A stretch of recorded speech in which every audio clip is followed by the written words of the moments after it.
누가복음 14장 25절부터 27절까지 함께 봉독하겠습니다. 수많은 무리가 함께 갈새 예수께서 돌이키사 이르시되 무릇 내게 오는 자가 자기 부모와 처자와 형제와 자매와 더욱이 자기 목숨까지 미워하지 아니하면 능히 내 제자가 되지 못하고 누구든지 자기 십자가를 지고 나를 따르지 않는 자도 능히 내 제자가 되지 못하리라. 아멘. 예수님께서 바리새인 지도자의 집에서 이제 나왔습니다. 참 오랫동안 계시다가 나왔습니다. 우리 설교에서 원래 예수님 그냥 식사하러 초대받아 들어가셨다가 식사하시고 나오시는 그 과정 속에서 일어났던 일들에 대해서 말씀을 했고, 우리 한 4주에 걸쳐서 살펴보았습니다. 자, 이제 예수님이 바리새인의 지도자의 집에서 나오니까 수많은 무리들이 예수님을 따라 움직입니다. 예수님 가는 곳은 이제는 한두 사람이 모이는 것이 아니고 수많은 사람들이 예수님을 따라갑니다. 근데 예수님께서 같이 이렇게 가시다가 딱 돌이켜가지고 말씀하시는 것이 내 제자가 되지 못하리라, 이 말씀을 하셔요. 아니, 수많은 사람들이 지금 예수님을 따라가고 있는데 내 제자가 되려면 이렇게 말씀하시면 좋은데 내 제자가 되지 못하리라. 정말 우리 예수님은 그들이 지금 어떠한 상태인지를 다 아시는 것입니다. 그래서 그들이 지금 어떤 상황에서 나를 따라오고 있는지도 아시기 때문에 지금 말씀하시면서 내 제자가 되지 못하리라 2번에 걸쳐가지고 말씀하고 있습니다. 그래서 오늘 우리가 내 제자가 되지 못하리라, 이 말씀을 가지고 성경을 보려고 하는데, 많은 사람들이 예수님을 따랐습니다. 자, 바리새인 지도자의 집에서 나온 예수님, 그리고 무리들과 함께 길을 걸어갑니다. 그리고 이제 그들을 향해서 돌이키는데, 우리 예수님의 행동은요, 성경에서 우리 예수님의 행동이 많이 나와요. 병 고치는 데도 행동이 나와야 되고, 배에 오를 때도 행동이 나와야 되고, 배 안에서 죽으실 때도 행동이 나오는 것이고, 지금 수많은 무리들과 함께 갈새 했을 때 가고 있다는 것도 행동이고, 돌이키는 것도 행동이고, 그런데 하나님의 아들의 이 33년의 이 걸음의 행동은 어느 것 하나 무의미한 것이 없습니다. 하나님의 아들 그리스도 예수께서 걸어가는 33년의 삶은 다 의미가 있는 걸음입니다. 그분이 나사렛 땅에서 목수의 아들로 30년을 살 때에도 의미 없는 삶이 아닙니다. 그 삶 하나하나에는 다 의미가 있습니다. 그래서 예수님의 삶은 3년이 아니고 33년이에요. 다 의미가 있어요. 숨겨진 30년의 삶, 하나님의 아들로 이 땅에 와가지고 때가 될 때까지, 때가 되어서 와가지고 또 때가 될 때까지 30년을 예수님 가만히 계시는 행동, 이것도 의미가 있고, 그런가 하면은 3년 동안 예수님께서 당신이 하나님의 아들 그리스도임을 증거하는 공생의 사역, 하나님 나라의 사역을 해나가는 것도 의미가 있습니다. 그래서 3년 6개월 동안 그 예수님이 행하였던 모든 일들 속에는 사실 뭔가를 나타내려고 하시는 거예요. 무언가를. 예수님은 많은 무리들과 함께 걸어가다가 왜 돌이켰을까요? 여기에 분명히 어떤 행동에 의미가 있는 것이죠. 왜 돌이켰을까요? 예수님은 지금 많은 무리들과 함께 가고 있거든요. 그래서 예수님도 아셔요. 자기가 지금 많은 무리들과 함께 가고 있는 것을 알고 있습니다. 그런데 우리 예수님은, 우리는 이제 우리의 시각으로 볼 때는 많은 사람들이 오니까는 같이 걸어가는 것까지밖에 우리는 못 봐요. 그러나 예수님은 사람의 그 마음속 깊은 것까지도 보실 수 있기 때문에 그들이 따라오는데 왜 그들이 따라오는지, 어떤 의도로 따라오는지 예수님은 아셔요. 모든 것을 아시기 때문에. 그래서 예수님께서는 이렇게 돌아오신 거예요. 돌아오시면서 말씀을 하시는 것입니다. 그런데 그 뒤에 이제 그 부분에 대해서 말씀을 합니다. 우리는 왜 예수님을 따라갑니까? 여러분들은 예수님을 왜 따라갑니까?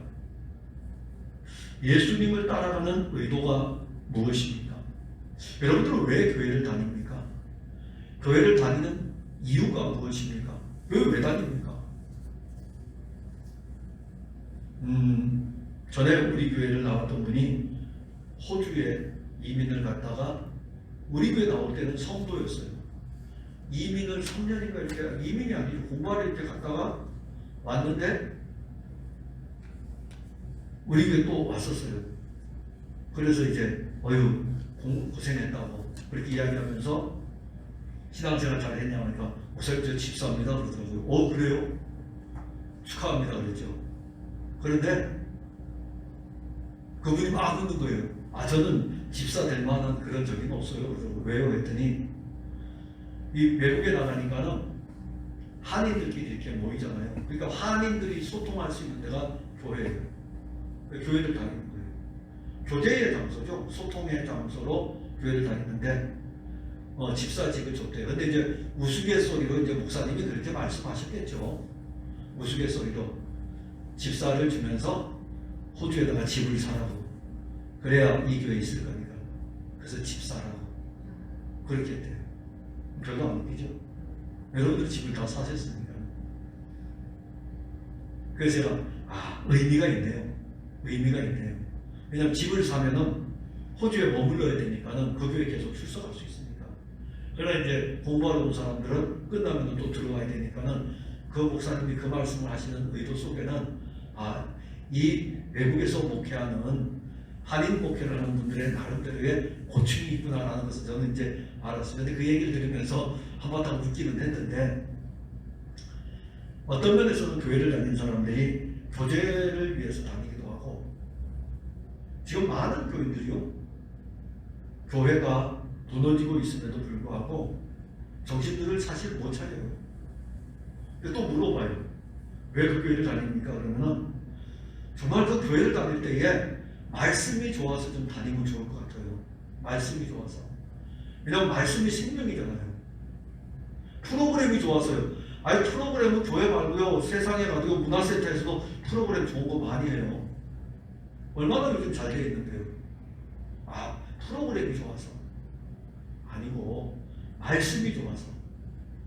우리 모든 성도들의 귀에는 그리스도 그 말씀이 좋아가지고 우리 교회 나오는 성도들도 풍성한 교회 왜 다닙니까? 여기 말씀이 좋아서요. 그래야 돼요. 어디 교회 다니는 성도들일지라도 그 교회를 왜 다니셔요? 1시간 정도 차 타고 다닌다면서요? 왜 다니셔요? 말씀이 좋았어요.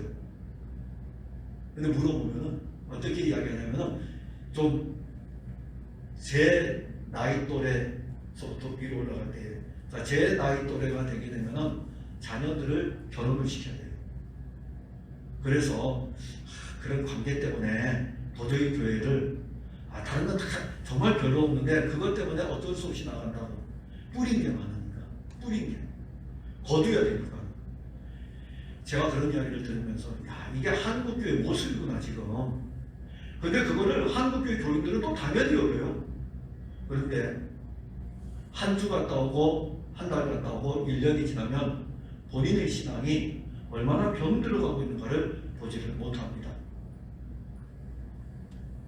그런 사람들에게는 예수님이 돌아보면서 이제 무엇라고 말씀을 하시겠죠. 왜 예수님 따라갑니까? 오늘 예수님을 따라가는 무리들처럼 앞에서 떡을 먹고 배부른 까닭입니까? 그렇다면 그 사람은 예수님을 따르는 것이 잘못되었습니다. 예수님을 자기의 삶의 어떤 목적을 이루기 위해서 예수님을 수단으로 따르는 것은 얼마 가지 못해 예수님을 떠날 것입니다. 그래서 예수님께서 이걸 아시기 때문에 이 많은 사람들을 아시기 때문에 예수님이 제자가 되기 위한 길에 대해서 제자가 되려면 말씀하시죠. 제자가 되려면 너희 내 제자가 되지 못한다는 것을 바꿔 말하면 제자가 되려면 이래야 된다라고 하는 말씀인 것인데 하나는 그리스도 예수를 더욱 사랑하지 않으면 제자의 길을 갈 수 없습니다. 26절에 보면 물은 내게 오는 자가 자기 부모와 처자와 형제와 자매와 더욱이 자기 목숨까지 미워하지 아니하면, 자, 이 말씀을 우리가 잘 살펴보면 이 말씀은 육신을 입은 사람들이 가장 사랑할 수밖에 없는 그룹입니다. 이 세상 어떤 그룹보다도 육신을 입고 가장 사랑할 수 있는 그룹은 자기 부모, 처자, 형제, 자매예요. 여러분들은 안 그렇습니까? 우리가 그리스도 안에서 사랑합니다라고 했을 적에 교회에서 그렇게 사랑을 못해? 교회에서 예수의 사랑을 가지고 있으면은 육신의 사랑보다 더 큰 사랑을 해야지. 육신의 형제보다 더 사랑이 그게 쉽게 됩니까? 육신을 입고 있는 동안에 사랑할 수 있는 최고에 가까운 사람들이 처자와 부모와 형제와 자매인 것입니다. 그러기에 예수님을 따라갈 때에도 예수님을 따라가는데 제일 거치는 돌이 또 이것이에요. 처자와 형제와 자매와 부모입니다. 근데 이것은 우리 그리스도인들에게도 예외는 아니에요. 그래서 예수님께서 이 따라오는 수많은 무리들에게, 아마도 지금 교회를 다니는 사람들, 교회를 왜 다니는지도 모르고 그냥 가서 앉아가지고 앉아있다가 찬송 부르고 기도하고 설교 시간에 앉아있다가 돌아가고, 그 수많은 사람들, 그 수많은 사람들이 바로 우리들의 모습입니다. 그러면 예수님을 지금 육신에 관계된 사랑하는 것들, 부모, 처자, 형제, 자매, 사랑할 수밖에 없어요. 사랑이 더 갈 수밖에 없고. 그런데 이것보다 예수님을 더 사랑할 수 있을까? 사랑할 수 있을 것 같아요. 근데 참 우리가 성경 말씀을 읽고 나눌 때에는 이 말씀을 가지고 만약에 제가 물어보면 더 사랑할 수 있습니다라고 우리 입에서는 그렇게 나옵니다. 그런데 사실 우리 안에서는 그게 안 돼요. 우리 육신으로는요, 우리가 가지고 있는 아담의 옛 본성의 사고로는 우리의 형제와 자매와 처자와 부모를 더 사랑하게 되어 있어요. 그런데 우리는 그것을 육신의 본성을 가지고, 수많은 사람들이 지금 육신의 본성을 가지고 예수님을 따라가고 있으니까 예수님이 던질 때에 그들이 뭐라고 답변하겠습니까? 인간의 노력으로는 이건 안 되게 돼 있어요. 우리가 아무리 결단해도 머리가 쪼개져도 이건 안 되게 돼 있습니다. 그럼 어떻게 해야 되느냐? 새롭게 태어나야 돼요. 거듭나지 아니하면요, 이 말씀의 의미를 알지를 못합니다. 육신으로는 이 문제를 풀 수가 없어요. 거듭나면 새로운 생명, 그리스도 예수의 생명이 우리 안에 있다면, 예수의 생명이 우리 안에서 살아지는 삶은 예수를 더욱 사랑할 수밖에 없어요. 그 예수의 사랑을 알기 때문에. 예수님이 부활하신 후에 베드로에게 나타나서 이렇게 물었습니다. 요한의 아들 시몬아, 내가 이 사람들보다 나를 더 사랑하느냐? 3번 물었죠. 그러니까 3번 물었을 때 저는 여러분들에게 원문을 가지고 헬라어로 이렇게 물어봤다는 것 측면을 떠나서 아무튼 3번 물어봤어요. 그때 베드로가 예수님이 3번째 물어보니까는 이렇게 대답을 합니다. 주님, 모든 것을 아시오매 내가 주님을 사랑하는 줄을 주님께서 아십니다.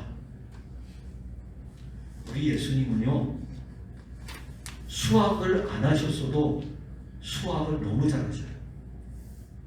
왜냐하면 베드로가 닭이 3번 물 때에 예수님을 부인을 해요. 예수님을 닭이 물 때에 3번을 예수님을 부인을 하죠. 3번을 부인을 하는데 베드로는 지금 예수님이 3번 물어봤어요. 저도 모르겠어요. 베드로는 똑똑하겠죠. 똑똑할 거예요. 그 의미를. 그래서 그는 답을 할 수가 없어요.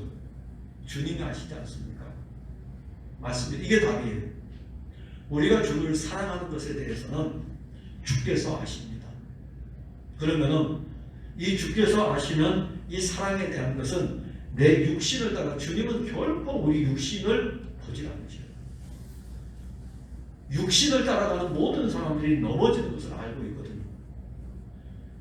그래서 성경에 기록된 것은 육신으로 가는 모든 것들은 육신대로 살다가 지는 거예요. 그래서 하나님은 그의 아들을 보낼 때에 육신대로 살다가 육신에게 지는 그들을 위해서 하나님의 아들을 죄 있는 육신의 모양으로 보내신 것입니다. 그래서 그 아들이 죄 있는 육신의 죄 없는 그분이 우리와 같은 육신의 모양으로 와가지고 우리를 위해서 이기시기 때문에 그분의 이김의 은혜와 그분의 영원한 생명이 우리 안에 있지 않으면 그분을 사랑한다고 고백할 수 없습니다. 그래서 여러분들이 어떤 면에서는 저도 그렇고 부모와 처자와 형제와 자매가 더 사랑스럽고 더 애틋하게 가는 것은 육신을 입고 있어서. 그러나 오늘 베드로에게 물어보는 이 질문을 보면서 우리는 주님이 아십니다. 내가 주님을 사랑하는 줄을 주님께서 아십니다라고 했을 때에 이것은 주께서 베드로가 벌써 답을 딱 던진 거예요. 이 멋진 대답이에요. 나는 주님을 사랑할 수 없다는 거예요. 내가 주님을 사랑할 수 있는 것을 주님이 아신다는 것은 주님이 그의 영을 내게 주지 않으면 나는 주님을 사랑할 수 없습니다. 이 고백을 하는 거죠. 그래야만이 육신의 모든 것들도 이길 수 있고 또 하나는 육신의 그 어떤 가까운 것보다도 그리스도를 더욱 사랑할 수 있습니다. 이 사람이 제자가 될 수가 있어요. 한때 80년대에 제자교육 붐이 많이 불었죠. 그래서 뭐 제자교육하면서 나는 이거 띄우고 나는 이거 띄고 나는 저거 띄고 그래서 제자교육 입문 단계에 들어가고 그 많은 제자들 지금 다 어디가 있습니까? 그 많은 제자들 지금 다 어디가 있어요? 정말 우리에게 부족했던 것은 성령이 그들 안에서 이루어가는 일들에 대한 것들을 우리는 못 배운 것 같아요. 이론적인 것들로만 육신으로 우리가 가지고 있는 우리의 지혜와 우리의 지식을 우리의 경험을 통해서 가르쳐주면은 그것을 한 자 한 자 받아가지고 지식으로 쌓는 것은 했는데 그래서 지식으로는 부모와 처자와 형제와 자매보다 자매를 더 사랑하면 주님의 제자가 될 수 없다는 이 말씀을 머리로는 알고 기도할 때 주님 부모보다도 처자보다도 형제보다도 자매보다도 주님을 더 사랑하기를 원합니다. 그랬겠지만 그 기도도 우리 육신의 기도였으니 막상 우리 앞에 딱 닥쳤을 때에 우리는 그 문제를 넘어서지를 못합니다. 그래서 우리가 제자교육을 2년을 배우고 3년을 배워도 제자가 되지 못하는 것은 그런 것들이죠. 예수님의 제자들을 우리가 지금은 예수님의 제자들 12 뭐 이렇게 이야기할 때에 제자들 이렇게 할 수 있는 것은 그들이 예수님과 이렇게 따라다닐 때에 제자로서의 모든 것을 갖추었습니까? 아니에요. 그들은 교육을 들을 때에는 제자라고 불려줘도 제자 같지도 않았어요. 선생님이 이야기하는데 선생님하고는 정반대의 대답을 하지를 않나. 선생님이 하지 말라 그러면 하지 말라 또 하지를 않나. 무슨 제자입니까? 그런데 그들이 성령을 받고 나니까는 그냥 제자가 돼 있어요. 제자가 돼 있어요. 자기의 부모, 처자, 형제, 자매보다도 주님을 더 사랑할 수밖에 없는 것은 거듭난 새 생명의 은혜인 것입니다. 또 하나는 자기 십자가를 지고 따라오라고 주님이 말씀하고 있거든요. 27절에 보면 누구든지 자기 십자가를 지고 나를 따르지 않는 자도 능히 내 제자가 되지 못하리라. 십자가는 희생이고 십자가는 고난입니다. 그 십자가를 예수님을 따르는 사람들 중에서 몇 사람이 질 수 있을까요? 지금 수많은 사람들이 예수님을 따라가고 있는데 예수님은 이 사람들을 위해서 십자가를 지러 가시는 거예요. 아니 이 사람들보다 더 많은 사람들 창세전에 오고 오는 모든 세대의 사람들의 죄를 지고 창세전에 택함을 받은 그들의 죄를 지고 십자가에서 죽으십니다. 그리고 그 뒤를 따라가는데, 자, 그들 중에 몇 사람이 이 십자가를 질 수 있을까요? 누구든지 자기 십자가를 지고 나를 따르지 않는 자, 자기 십자가, 예수님의 십자가가 있고 지금 예수님을 따라가는 사람들의 십자가가 있는데, 너희들은 과연 이 십자가를 지고 나를 따라올 수 있겠느냐? 몇 명이나 될까요? 이 말씀을 들을 때에 예수님께서 요한복음 6장에서 오병이어의 사건을 통해 가지고 생명의 떡에 대해서 말씀합니다. 그때 요한복음 6장 60절과 66절에 가게 되면 이 말씀을 듣던 수많은 무리들 중에 제자들도 여럿이 있었어요. 그들이 성경의 제자들이라는 표현을 썼어요. 그 제자들이 물어보죠. 듣기도 하고. 듣고 난 다음에 요한복음 6장 66절에 가면 그때부터 그의 제자 중에서 많은 사람이 떠나가고 다시 그와 함께 다니지 아니하더라. 그 앞에 60절에서 야, 이 말 알겠냐? 그리고 그 앞에는 어떤 내용일까요? 생명의 떡에 대해서 오병이어를 이야기하니까는 예수님 자신이 생명의 떡이라는 것에 대해서 알려주는 거예요. 그러면서 이 떡을 먹으면 영생하리라 라고 하니까 이게 이해가 됩니까? 도대체 먹는다는 게 뭐야? 아니 진짜 떡을 이렇게 해가지고서 주면은 받아서 먹는데 이게 우리의 육신이 가지고 있는 거예요. 그런데 예수님은 이 떡이 생명의 떡이다 이렇게 말씀할 때는 이 떡은 바로 자신을 가리키고, 그러면 자신을 가리키는 것이 그러면 안다고 그래요. 그러면 이 떡을 먹는 건 어떻게 먹어요? 이 떡을 먹으면 영원히 살리라 했을 때에 아니 보리떡을 주면 먹을 수 있는데 이 보리떡이 당신이라고 그러고 당신을 먹으라 그러는데, 그러면 교인들이 설교를 들으면서 도대체 이게 무슨 말이야? 그래서 그때 당시에 사람들이 듣고 있다가 제자들이 그랬다니까요. 제자들 중에 여럿이 와 이거 어렵다. 어렵다고 해서 끝난 게 아니에요. 어려우면 계속해서 주님 모르니까 가르쳐달라고 하면 주님이 잘 가르쳐 줄 텐데, 어렵다고 하니까 하고 난 다음에 야 가자. 너무 어려워서 못해. 세상에 예수님 설교가 제일 어렵다. 원래 예수님 설교가 제일 어려워요. 육신으로 예수님 설교를 들으면 이보다 어려운 것이 없고 성령으로 이 말씀을 들을 때에는 이보다 쉬운 것이 없습니다. 육신으로 듣고 있으니까 너무 어려운 거예요. 그래서 떠나는 것이죠. 예수님의 십자가로 가지도 못해요. 가면은 지금 예수님이 걸어가고 있으니까 끝까지 따라가야죠. 요한복음 지금 14절, 누가복음 14절까지 왔는데요. 조금만 더 가면 되는데요. 그러면 예수님 십자가 현장까지 가게 됩니다. 그런데 가지도 못하고 중도에서 좌절합니다. 이 사람들은 말씀이 너무 어려워서 이해하지 못했습니다. 주 예수님의 말씀이 어려운데 어떻게 그들이 십자가를 질 수 있겠습니까? 주 예수의 말씀이 어려운데 그들이 십자가의 의미를 알겠습니까? 오늘날 성도들이 십자가의 의미를 알까요? 십자가의 의미를. 한번 여러분들에게 그 루터가 쓴 십자가 신학에 대해서 제가 좀 깊게 읽고 한번 좀 해가지고 교인들에게 주일 오후라든가 이럴 때에 설교 시간에 이렇게 풀어가지고 한번은 주어야 될 것 같아요. 십자가의 의미를 알까? 나무인가? 그분이 달리신 곳인가? 이 십자가의 의미를 교인들은 과연 얼마나 알까? 예수 그리스도를 위해 십자가를 지는 삶은 우리의 결단에서 오는 것이 아닙니다. 우리는 지금까지 기도하면서 십자가를 지게 해주세요. 이 십자가를, 우리 교회 십자가는 내가 지겠습니다. 주님 내게 은혜 주시기를 원합니다. 그렇게 하지 않았습니까?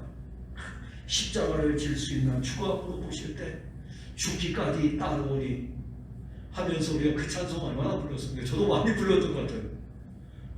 근데 그 찬송은 이상하게 부르면 눈을 지그시 감고 부르게 되거든요. 십자가, 지금도 또 그러네요. 지금 부르려고 하니까 눈이 또 감겨져요. 십자가를 질 수 있나 추구함으로 보실 때 우리의 신앙의 불길이 타오를 때 그 불길에 휩싸여 죽음까지도 불사할 수 있을 정도로 우리가 그렇지 않았습니까? 근데 지금은 어떻습니까? 지금 우리는 십자가를 지고 있습니까? 빌립보서 3장 8절과 9절에 보면 내가 그를 위하여 모든 것을 잃어버리고 배설물로 여김은 그리스도를 얻고 그 안에서 발견되려 함이니. 우리가 주일날 에베소서를 보았죠. 오늘도 우리가 화요일날 제가 이제 목회자들하고 로마서를 이렇게 나누는 게 있거든요. 로마서를 나누는데 화상으로 나누는데 이제 서로 이제 로마서 나눈다면 한 2시간 되면 2시간 나누는데 1시간 한 20분 정도는 로마서를 나누고 그 다음에 나머지는 우리가 한 주간에 있었던 것을 서로 이야기해 말씀 가지고 그리고 이제 기도하고 찬송하고 기도하고 마치는데 우리 목회자들이 하는데 하다가 제가 이제 우리 교회가 이번 주부터 에베소서를 한다고 그렇게 이야기를 했어요. 그렇게 이야기를 했는데 그렇게 이야기하는 중에 떠오르는 게 어떤 것이 있었냐면 에베소서 후반부에 가게 되면은 부모와 자녀의 관계, 남편과 아내의 관계, 그리고 또 나가면 영적인 싸움을 하는 거 이런 것들이 계속 언급이 됩니다. 그래서 이제 그걸 보면서 우리들이 에베소서를 볼 때 예를 들어 가지고 뒤에 부분만 보게 되면 이렇게 해야 됩니다. 부모는 자녀에게 이렇게 되고 자녀는 부모에게 이렇게 되고 남편은 이렇게 하고 아내는 이렇게 하고 그리고 우리가 영적인 싸움을 싸우기 위해서 어떻게 해야 됩니다. 그 부분만 보면 그렇게 되겠죠. 그런데 사실 에베소서는 그 부분에 가기까지 무엇이 끌고 갑니까? 에베소서 1장, 2장, 3장에서 끌고 가는 게 있어요. 첫 주에 했던 우리가 지난주에 했던 삼위일체 하나님이 우리에게 베풀어 주신 구원의 놀라운 은혜, 그 그리스도 예수의 생명이 풍성하게 1장, 2장, 3장 계속 쓰고 있어요. 그리고 이제 언급하는 거예요. 우리 같으면 편지를 쓰면 그거 많이 안 쓰죠. 그리스도 안에서 구속함을 얻은 여러분들 정말 반갑습니다. 생명의 은혜를 가지고 함께 갑시다. 걸려간다. 그런데 여러분들이 이런 싸움을 해야 됩니다라고 이렇게 해야 되겠죠. 근데 오히려 에베소서는 교회의 머리 대신 그리스도가 어떤 분인지, 그가 우리와 어떤 관계인지 이게 더 풍성해요. 더 많아요. 그것이 바로 빌립보서 3장 8절과 9절에 대한 해답입니다. 즉 우리가 이렇게 나아갈 수 있는 것의 비결은 그리스도를 얻어야 돼요. 그리스도를 얻고 그리스도를 누리게 되면 우리가 하려고 했던 모든 것들은 배설물로 여기게 돼요. 육신의 것들이 배설물로 여겨지게 되죠. 빌립보서 3장 8절 9절 이 앞에 부분에 가게 되면 손할례단, 즉 자기들의 종교적인 의의를 통해서 자기의 의의를 통해서 구원에 이르려고 하는 그런 사람들에 대해서 바울이 편지를 쓰는 거예요. 그들을 조심하라고. 그러면서 자기 자신을 이야기할 때는 내가 그리스도를 얻고 나니까 먼저 배설물로 여기고 내가 이걸 없애려고 했던 것이 아니라 그리스도를 얻고 나서 이것을 버릴 수 있는 거예요. 그냥 그리스도가 좋기 때문에. 좋은 것을 얻고 나야 내 것을 버리죠. 좋은 것을 얻고 나야. 제가 오늘 우리 변전사님이 37인치 모니터를 제 서재에다 제가 좀 해놓으라고 했어요. 설치를 이렇게 해놨어요. 그래서 지난주에 주일날 줌으로 에베소서 했던 거 그거 자동으로 동영상이 저장이 되거든요. 그래서 그걸 열어가지고 봤어요. 노트북으로 볼 때는 엄지손톱만한 여러분들의 얼굴이 그 37인치로 보니까는 얼굴이 손바닥만입니다. 증명사진보다 더 커요. 더 자세히 볼 수 있고 그래서 다음 주에 이제 나눌 때에는 서로 이렇게 이야기를 나눠도 정말 좋을 것 같아요. 이제 물론 여러분들에게는 작겠지만 휴대폰으로 하게 되면 또 더 작게 나오죠. 제 노트북으로는 한 화면에 25명이 들어와요. 한 화면에. 휴대폰은 아마 우리 전사님 그런데 한 4명 정도 들어온다 하더라고요. 화면이 클수록 이제 많이 들어오겠죠. 그때 이제 제가 여러분들에게 한번 물어봐야죠. 그리스도를 얻고 나면 육신으로 하려고 했던 모든 것들을 배설물로 여겨지게 된다. 이 영적인 원리를 우리 교인들이 알아야 돼요. 아니 이걸 누려야 돼요. 그렇지 않고 이 영적인 그리스도를 얻지 아니하고 내가 이 십자가를 지고 막 달려가면은 3년, 4년, 5년 이렇게 가다 보면 결국에는 탈진이 오게 됩니다. 탈진이 오게 돼서 나중에는 교회도 떠나게 돼요. 그냥 내 열심을 했기 때문에. 십자가를 지는 것은 내 열심으로 지는 게 아닙니다. 자기 십자가를 질 수 있는 힘은 그리스도의 십자가예요. 그리스도의 십자가가 우리에게 있기 때문에 그 십자가의 은혜가 그의 영으로 우리 안에 있기 때문에 우리 몫에 태인 십자가도 질 수 있습니다. 그래서 예수님 말씀하시기를 내 짐은 쉽고 가벼웁니다. 네, 참 세상에 짐이 쉽고 가볍다는 것은 처음 들어봐요. 세상 어떤 짐이 쉽고 가볍습니까? 그런데 유일하게 이 역설적 진리는 예수님에게 있어요. 죽으면 살고, 살고자 하면 죽는 거예요. 내 짐은 쉽고 가볍다. 짐이 때문에 쉽고 가볍고 무겁죠.